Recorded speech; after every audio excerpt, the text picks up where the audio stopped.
Goeiemôre broers en susters, baie welkom by ons erediens. Namens die kerkraad die volgende afkondigings. Kollekte vir die Sustentasiefondse, verjaarsdag vandag Nathaniel Foster, die maandag Abbie van der Walt, dra ons gelukwensinge oor asseblief, baie geluk hulle albei, mag die volgende lewensjaar baie geseënd wees. Dan gelukwensings aan Louis Malan en Maria May Pelser, wat die afgelope week grade ontvang het, toegeken is by die NWU. Baie sterk in die volgende akademiese pad, al die grade wat al gaan kom. En dan nou oor 2 weke, die Paasnaweek, is die Goeie Vrydag erediens by die Hervormde Kerk, die 18de en die 20ste April, ons sal volgende week weer daar word afkondig, maar ek vermoed, dis die oggend om 8:30.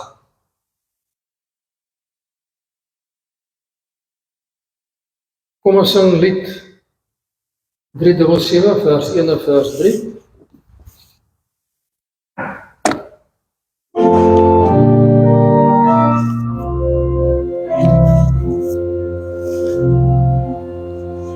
Oh,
Daar is geleentheid vir stil gebed tot die Here.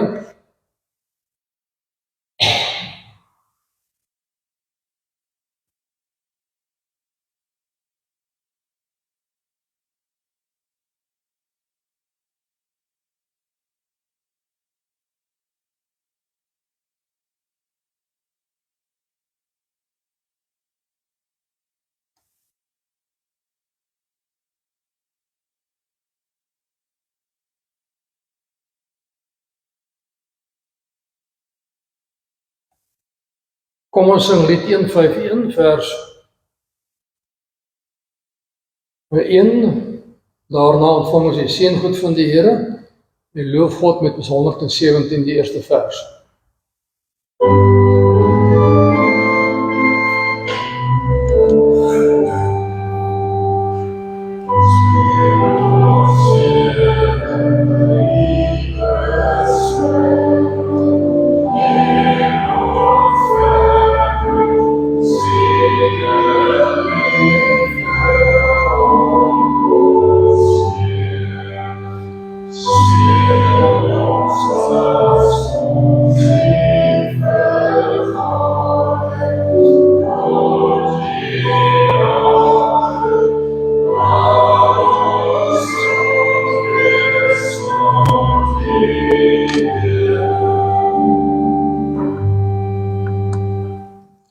Genade vir julle en vrede van God ons Vader en die Here Jesus Christus deur die kragtige werking van die Heilige Gees.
Ons bely saam ons geloof.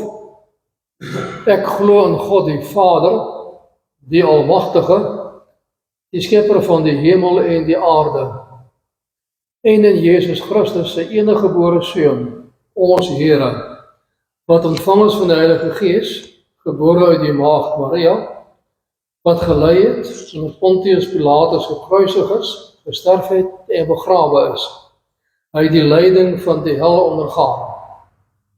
Hy het op die derde dag opgestaan uit die dood, opgevaar na die hemel en sit in die regterhand van God, die Almagtige Vader, waar hy sal kom om die lewendes en die dooies te oordeel. Ek glo in die Heilige Gees, ek glo in die heilige algemene Christelike kerk, die gemeenskap van die heiliges, die vergewing van sondes, die opstanding van die liggaam en die ewige lewe.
Die eerste paar sondae van die katekismes leer ons, volgens skrif, dat die mens in sonde ontvang gebore is, geneig is tot alle kwaad. Hy wil nie graag saam met God 'n liefde lewe nie, en nog minder saam met sy naaste. Maar God eis in sy wet, dat almal moet gehoorsaam wees daarin, anders gaan hy ons straf. Daarom die vraag in Sondag 4, doen God die mens dan nie onreg aan, as hy in sy wet van hom eis, dat hy tog nie kan doen nie. Die mens kan nie iets goeds doen nie, van nature geneig tot alle kwaad. En die antwoord nee, want God het die mens so geskep, dat hy het kon doen, maar die mens homself en sy hele nageslag as gevolg van die aanhitsing van die duiwel, en deur moedswillige ongehoorsaamheid van hierdie gawes beroof. Aanvanklik was die mens geskep gewees, om 'n liefde te lewe saam met God en saam met sy naaste. In die paradys getuig daarvan, alles was mooi gewees, volmaak, tot tyd terwyl die mens deur sy eie, deur die aanhitsing van die duiwel, en deur sy eie ongehoorsaamheid, homself deur die gawes beroof het. En dan vraag 10, baie belangrik, wil God hierdie ongehoorsaamheid en afval ongestraf laat bly? Die antwoord nee, glad nie. Inteendeel, sy toorn is verskriklik sowel oor die erfsonde as oor die sonde wat ons self doen. Hy wil dit in tyd en in ewigheid met regverdige oordeel straf. Hy het immers gesê, vervloek is elkeen wat nie bly in alles wat hy geskryf is in die boek van die wet om dit te doen nie. Die heilige God kan nie die sonde maar net laat, die mense aangaan en voortgaan daarmee nie. Sy heiligheid eis dat hy sonde moet straf. En daarom baie duidelik, hy is kwaad daaroor, maar al die sonde wat ons doen, dan hy wil dit in tyd en in ewigheid, die ewige oordeel straf, want hy het gesê, vervloek is elkeen wat nie bly in alles wat geskryf is in die boek van die wet nie. God is regverdig, die mens verdien die straf, ons verdien die oordeel van God. Dan vraag 11, is God dan nie ook barmhartig nie? God is wel barmhartig, maar hy is ook regverdig. Daarom eis sy geregtigheid en sonde wat in die allerhoogste majesteit van God gedoen is, ook in die zwaarste straf gestraf kan word. Dis met die ewige straf aan liggaam en siel. God se barmhartigheid en regverdigheid is en bly vir ons twee teepole wat ons baie moeilik met mekaar kan uitkry. Bloot aanvaar. God is regverdig, hy straf. Hy straf die sonde, hy wis dit uit. En hy gaan dit ook ewig straf in die ewige vuur, na die eindoordeel, maar terselfdertyd is God barmhartig. En hy het die sonde ook gestraf aan Jesus Christus, sodat ons kan lewe saam met hom, verlos kan wees van ons sonde, en daarin kom sy barmhartigheid. En soos die profete telke male lees, ten spyte van die oordeel van God, selfs ook oor Israel wat ongehoorsaam is daar altyd 'n res, 'n klein klompie mense wat gelowig bly en deur God gered word. Omdat ons uit genade alleen verlos is, moet ons leef as die uitverkore volk van God, 1 Petrus 1 en 2. Nou wat julle laas in gehoorsaamheid aan die waarheid gereinig het, om mekaar as broers ongevleis lief te hê, en mekaar dan ook van harte en vurig lief hê. Julle is immers weergebore, nie uit verganklike saad nie, maar uit onverganklike saad, die lewende en ewige woord van God. Hou dan op met elke vorm van kwaad, met alle bedrog, huichelarij, jaloesie en kwaadpratery. Soos pasgebore kindertjies smag na melk, dat julle smag na die suiwer geestelike melk, waar ek opgroei en die saligheid verkry. Julle het immers ondervind dat die Here goed is, kom na hom toe, die lewende steen, wat deur die mense afgekeur is, maar deur God vir die ereplek uitverkies is. Laat julle as lewende steen opbou tot 'n geestelike huis, om heilige priesterdom te wees, en geestelike offers te bring, by deur Jesus Christus vir God welgevallig is. Julle daarenteen is 'n uitverkore volk, 'n koninklike priesterdom, 'n nasie wat vir God afgesonder is, die eiendomsvolk van God, die volk wat die verlossingsdade moet verkondig van hom wat julle uit die duisternis geroep het na sy wonderbare lig. Julle was vroeër geen volk nie, maar nou is julle die volk van God. Geliefdes, in die wêreld is julle vreemdelinge en bywoners. Daarom dring daar julle aan om nie aan sinnelike begeertes toe te gee nie. Dit verwoes net 'n mens se lewe. Gedra julle altyd goed onder die heidene, sodat al praat hulle kwaad van julle, asof julle misdadigers is, maar julle voorbeeldige lewe kan sien en God kan verheerlik op die dag van afrekening. Omdat die Here dit wil, moet julle onderwerp met elke menslike owerheid, of die keiser of hoogste gesag is, of die gouverneurs of die bevolmagtiges, dat die wat kwaad doen moet straf, maar die wat goed doen moet prys. Dis die wil van God dat julle goed te doen, 'n einde sal maak aan die kwaad wat mense sonder begrip uit onkunde praat. Julle moet alle mense respekteer en julle medegelowiges lief hê. Vrees God, eer die keiser. Ten slotte, wees almal eensgesind, medelydend, liefdevol, goedhartig en nederig. Moenie kwaad met kwaad vergeld of belediging met belediging nie. Inteendeel, antwoord met 'n seënwens, want daartoe is geroep, sodat julle die seën van God kan verkry. Ons sing 119 vers 2, daarna bid ons saam en daarna sing ons vers 39.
Ons almagtige hemelse God, Vader, Seun en Heilige Gees, ons loof en prys U omdat U goed is, omdat U liefdevol is, omdat U genadig en barmhartig is. Ons dank U vir die voorreg dat U ons uit genade alleen in Christus Jesus verlos het, maar ook dat U ons steeds verdra en help as ons struikel. Help ons om so te lewe dat U naam alleen verheerlik sal word. Wil U ons deur die woord vertroos, versterk, bemoedig en vermaan, sodat ons sal leef as kinders van U tot ere van U naam. Maak ons opreg dankbaar vir alles wat U ons gegee het en laat ons elke dag so leef dat almal kan weet U is die Almagtige wat ons uit genade alleen lei en dra. Wil U ons harte oopmaak vir die woord? Wil U ons vertroos deur die woord? Wil U seker maak dat die woord reg verkondig word tot ere van U naam en tot opbou van ons geloof? Ons bid, wees U nou in ons midde en vergeef ons al ons baie sondes om Jesus Christus naam se wille. Amen.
Jesaja 1 tot 12 is die inleiding in die hele Jesaja boek. Sluit af met hoofstuk 12 wat 'n loflied is op God se genade, verlossing en die feit dat hy uit genade alleen mense se eiendom gemaak het. Jesaja 13 tot 23 gaan oor die oordeel van God oor verskillende nasies rondom Israel. Ons lees vandag Jesaja 13 vers 1 tot 22. 'n uitspraak teen Babel. Babel was in daardie stadium die begin van 'n baie groot magtige ryk. Hy is nog nie by naaste by op die hoogtepunt van sy mag gewees nie. Uitspraak teen Babel, wat deur die Here aan Jesaja en van Amos openbaar is. Hou 'n vaandel bo op 'n kaal heuwel, ontbied die leermag, wink hulle nader met die hand, wil in die poorte van die trotse stad binnendring. Ek, die Here, het soldate in diens geneem. Ek het hulle ontbied om my oordeel te voltrek, alhoewel het hulle verheug oor my mag. Hoor die gedreun op die berge soos die van 'n groot leermag. Hoor die rumoer van koninkryke, van nasies wat saamgespan het. Die Here, die Almagtige, maak 'n leer gereed vir die oorlog. Hulle kom uit 'n ver land, van die uithoeke van die aarde af. Die Here en die werktuie van sy oordeel kom om die hele land te verwoes. Huil, want die dag van die Here is naby.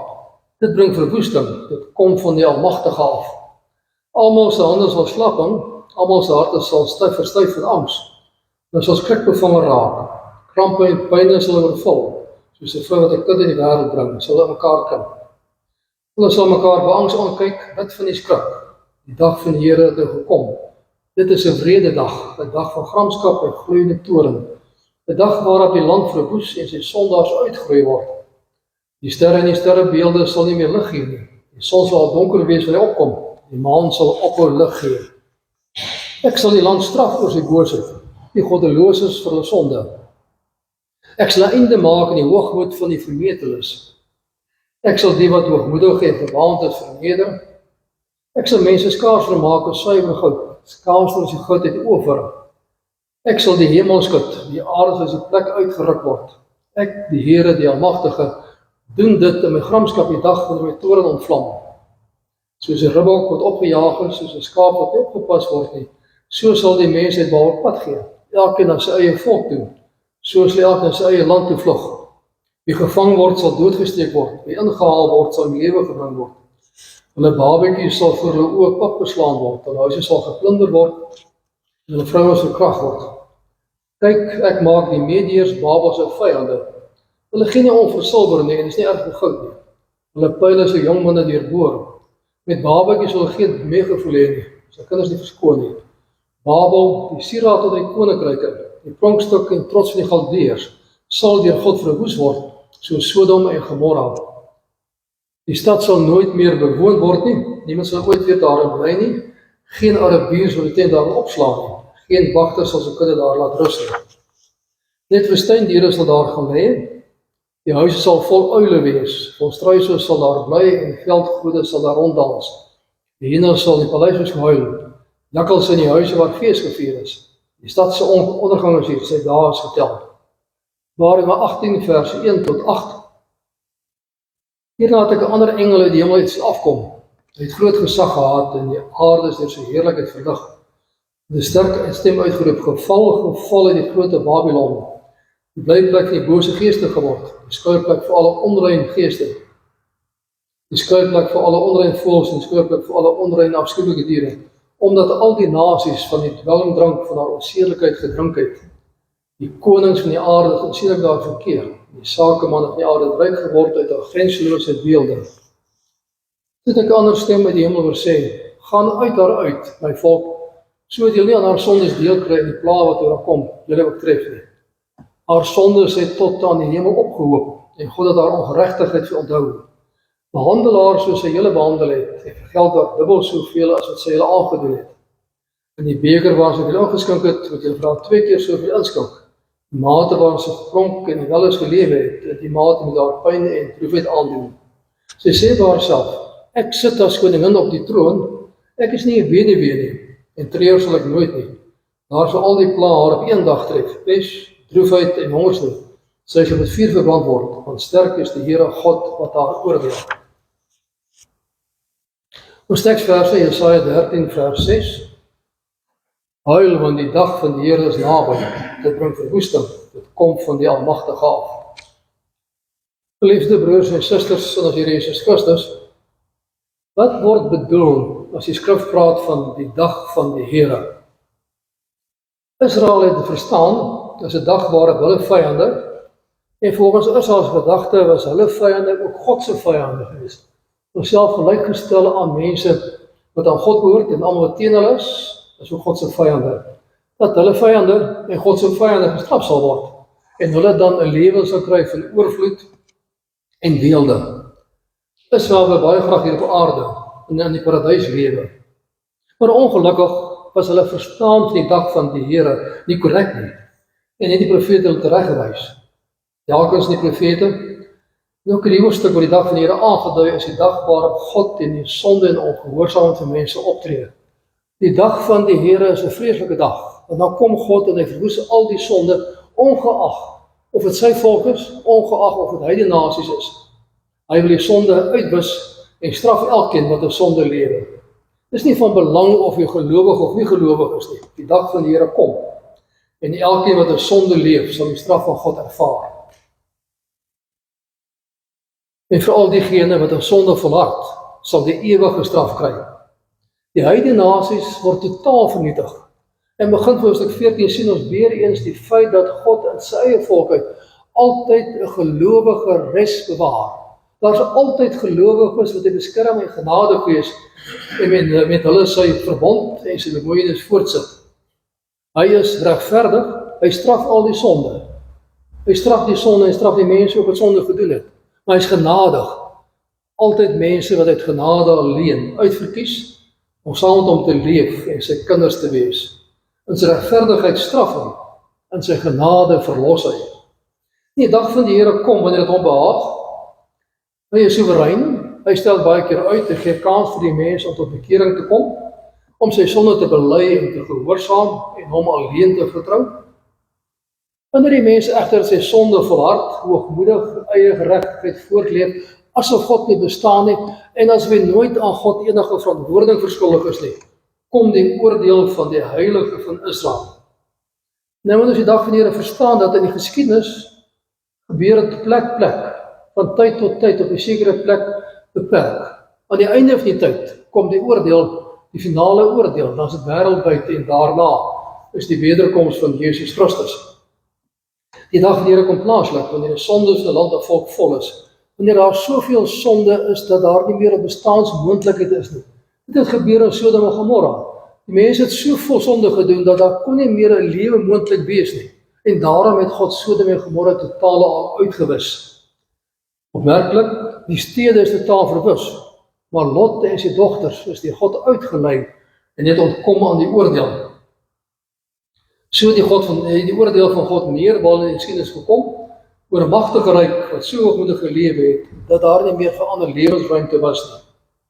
Die dag van die Here sal finaal kom met die wederkoms van Christus. Eindtyd wanneer God kom om te oordeel, ons lees daar van Openbaringe, die boeke sal opgemaak word en almal sal dan die verantwoording doen vir dit wat hulle gedoen het. Daarom moet elkeen homself bekeer en gereed wees wanneer die dag van die Here kom. Elkeen sal verantwoording doen teenoor hom wat vir lewe, tyd en geleenthede gegee het om hom te dien in 'n ootmoed. Elke mens sal aan die einde van die tyd verantwoording moet doen vir die Heilige God, oor die geleenthede wat God hom gegee het, om 'n ootmoed hom te dien en sy koninkryk te bou. Vir die gelowige wat gereed is die dag van die Here nooit 'n verskrikking nie, maar 'n troostvolle tuiskoms in die huis van sy Vader. Jesaja 13 tot 23 verkondig ons die oordeel en straf van die Heilige God oor talle omliggende nasies van Israel. Hulle sondes het so baie geword sonder enige bekering en berou, dat daar nie normale lewe moontlik was nie. Hierdie oordeelprofesie is nie eerste plek gerig aan die nasies nie. God spreek tot sy eie volk en maak homself bekend. In die eerste plek is dit gerig tot sy eie volk om daarmee hulle te leer om te buig voor die almagtige God wat oor alles regeer. Om hulle te troos dat hy een is wat alles in sy hand hou. Hy is inderdaad die een wat die opperbevelhebber is en alles volgens sy raad laat verloop. In sy raad, in sy beplanning in die geskiedenis van die wêreld, laat hy toe dat een volk ryk opbou en ander nasies verdruk. Maar op sy tyd kom ek daardie groot ryk te val, as gevolg van die sonde van die mens. Geen ryk het nog ooit staande gebly in die geskiedenis nie, altyd geval, omdat geweld en sonde alles vernietig en daar nie lewe moontlik is as daar net geweld en sonde is nie. Die mens kan nooit sonder God wet en orde handhaaf nie en in vrede met mekaar saamleef nie. Daar sal altyd 'n mens wees wat streef na meer mag en altyd almal met geweld wil onderdruk. Tipies menslike eiendom, tipies menslike eienskap om altyd die belangrikste te wil wees En so is daar baie ryke gebou, en so is daar baie ryke geval. So sal die een ryk na die ander kort tot 'n val kom. God wil dat sy volk moet begryp en getroos leef te midde van al die sware en lyde as gevolg van die weteloosheid. Hy maak die profesie bekend aan sy eie volk, sodat sy volk kan weet, hy regeer, hy is almagtig, hy is die een wat alles in stand hou.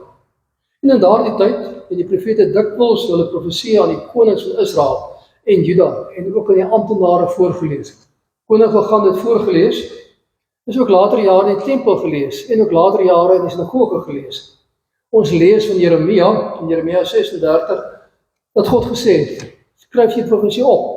En daarna is die boekrol gestuur na die koning, toe is dan die koning voorgelees, koning Jojakim. En die koning het na elke stuk wat gelees is, het afgesny en het verbrand, om daarmee sy minagting van die woord van God te kenne te gee. Die priesters het taak gehad om die mense in die wet te onderrig, en hulle het sekerlik ook gebruik gemaak van die profetiese uitsprake, om mense te leer wat God in die profete openbaar het. Met ander woorde, daar was profete gewees, priesters wat die volk geleer het, en hierdie profesie van wat God uitgespreek het tot almal gekom en almal het daarvan geweet. Ons kan ervaar ook dat die volk dikwels gevra het, wat die profete sê, en ook geluister het, na die uitsprake van die profete en opgeskryf is. Dele van die Ou Testament is al in 400 voor Christus, as die Bybel aanvaar as gesagvolle woord van God, wat gereeld in die tempel gelees is, en ook gereeld later in die sinagoges gelees is. En daarom sê hy vir ons huil, dan die dag van die Here is naby. Dit bring verwoesting en kom van die Almagtige. Die dag van die Here verwoes alles, en almal se hande hang slap en harte verstyf van angs. Intense tyd van pyn wees vir al die mense op die aarde. En juist daarom die troos van die profesie. God is in beheer. Hy sal sy kinders beskerm. En kyk na die verskriklike dag van die Here oor al die nasies, veral Babel, wat symbool is van al die mense wat sonder God wil gelewe. Babel word 'n symbool daarvan. Ons lees eerder van Babel, die toringbou van Babel in Genesis 11, waar die mense nie aan God gehoorsaam wou wees nie. Die mense wil hulle eie mag kry, hulle toringbou tot aan die hemel, om sodoende op te styg en te sê, ons is meer as die Here, ons is meer as God. God het afgekom, beoordeel wat hulle doen en gesê, nou sal niks meer vir hulle onmoontlik wees nie. Hulle bouwerk vernietig en hulle verstrui op die ganse aarde. Die stad Babel in die tyd van hierdie profesie was 'n sentrum van godsdiens, argitektoniese skoonheid en kultuur, pragtige, mooi groot stad wat baie mooi was en word beeld van almal wat hoogmoedig sonder God leef. In die Bybel word Babel dan die beeld van al die sonde, die mense wat in opstand teen God is, die mense wat leef sonder hom, die mense wat in wellus en weelde leef en ander mense verdruk en vertrap. Die Openbaring is waar die beeld van die wêreldryke wat sonder God leef, en die stad word ook beskryf as die groot prostituut, wat al die konings, handelaars, nasies bedwelm gemaak het met ranseelike en weelde. En belangrik, moenie jouself ref soos Israel en dink die dag van die Here is die ander nie. Jy moet nooit jou eie sonde vergeet nie en dink dat dit ongelowiges gestraf gaan word. Ons is elkeen net so skuldig soos die ongelowige wat sonder God wil lewe.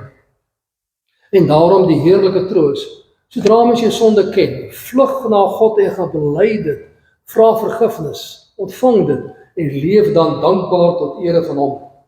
En bely die troos dat Christus jou straf gedra het en jy verlos is met 'n genade alleen. As jy mense kyk hoe die evangelies die gebeure op Golgotha beskryf, dan sien mense is inderdaad 'n dag om te huil, 'n dag van rou, 'n dag waar jy God sien, die son het donker geword. Dit wat Jesaja gesê het, het daar gebeur. Want Christus het daar jou straf gedra op jou sonde, en daarmee het die dag van God vir jou juist daar gekom, en Christus die straf gedra. Die dag van die Here is 'n weë dag gewees, en Christus het daarvoor betaal. En daarom moet mens dankbaar leef en gehoorsaam wees, dat hy uit genade alleen die straf wat ons moes gekry het, op Christus geplaas het, sodat ons die dag van die Here vir ons 'n positiewe dag kan wees van heerlikheid saam met God. Leef saam met hom en wees gehoorsaam, sodat jy weet die dag van die Here kom. Jou sonde klaar gestraf is, maar God dan sal optree, en as die wederkoms kom, dan gaan ons by God in heerlikheid in. En wees bewoe oor diegene wat nie wil glo nie, en verkondig die evangelie aan hulle. En daarom moet die mense profesie oor Assirië en Babel as die heerlike troos verstaan, dat God alles regeer, alles in stand hou.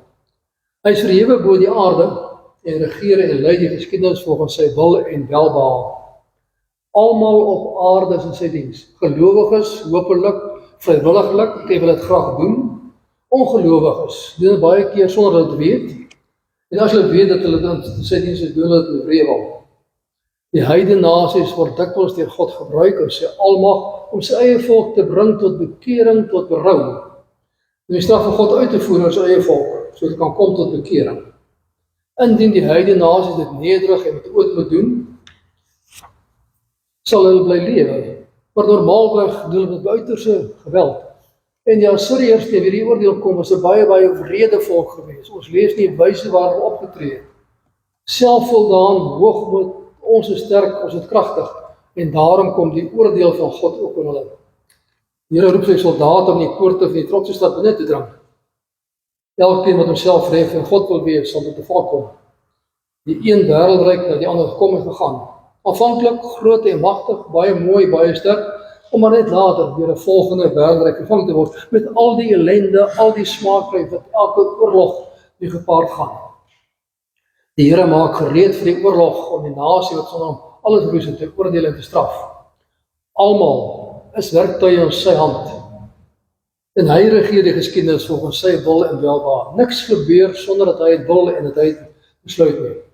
Die dag van die Here is verskriklik en dit bring droefheid, want die mense ervaar dit wat hulle aan ander gedoen het.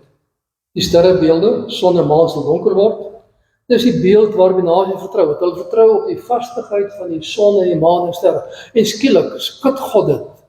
Word God aangetoon as die wat magtig is en is daar niks meer vir hom te vertrou nie.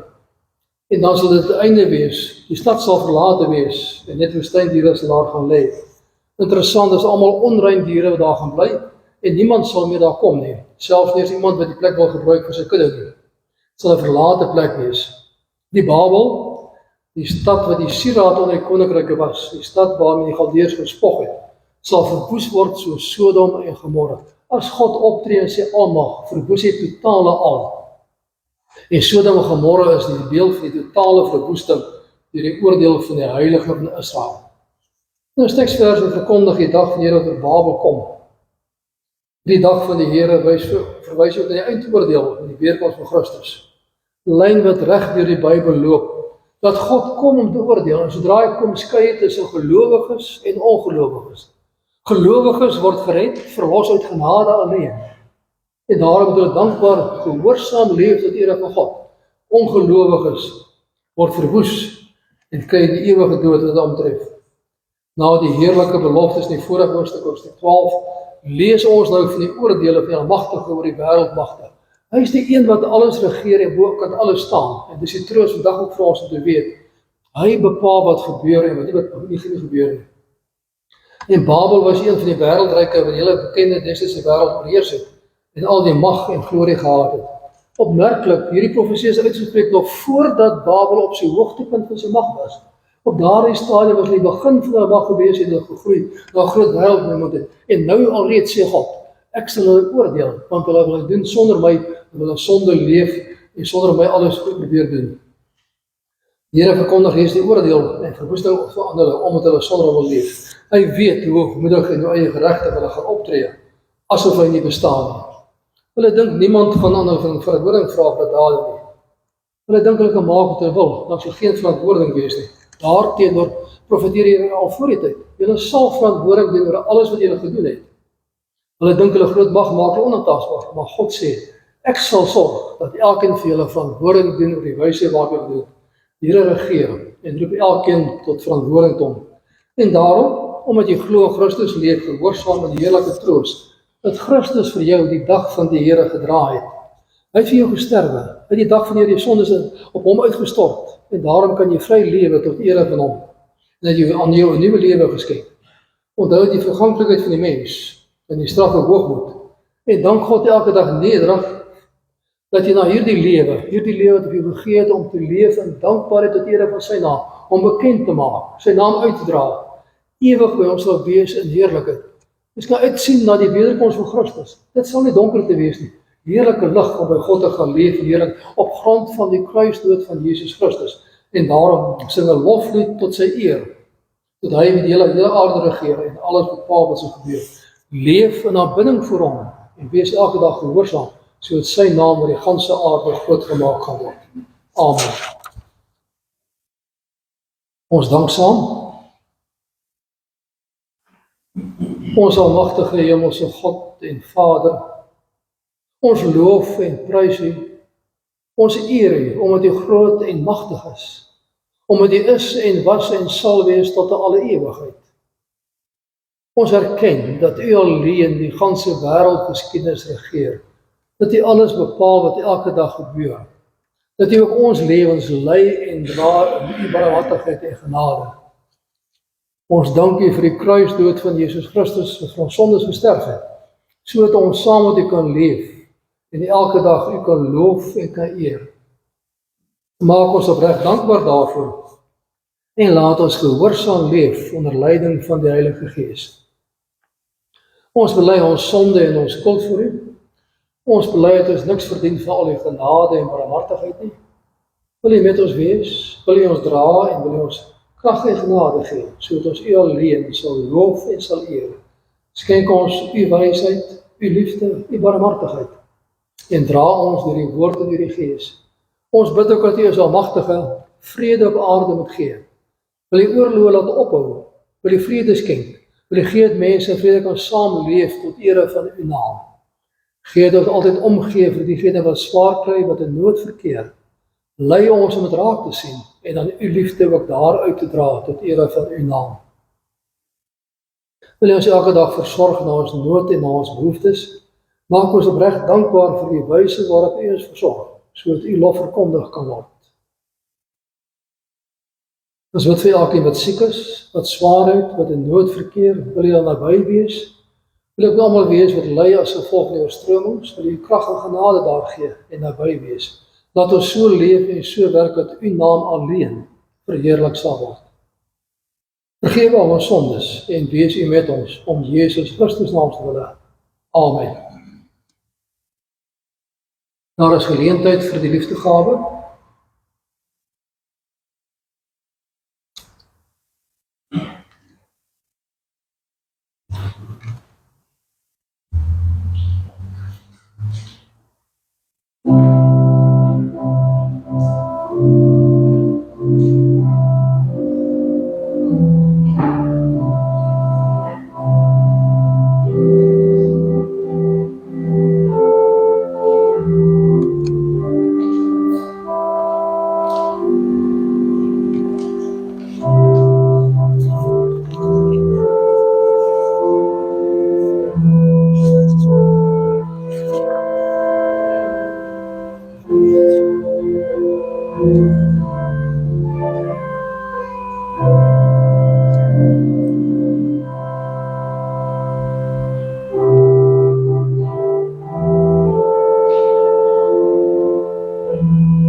Ons sing Psalm 72, vers 2 en vers 6.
ontvang die seën van die Here, die genade van die Here Jesus Christus en die liefde van God en die gemeenskap van die Heilige Gees sal by u elkeen wees.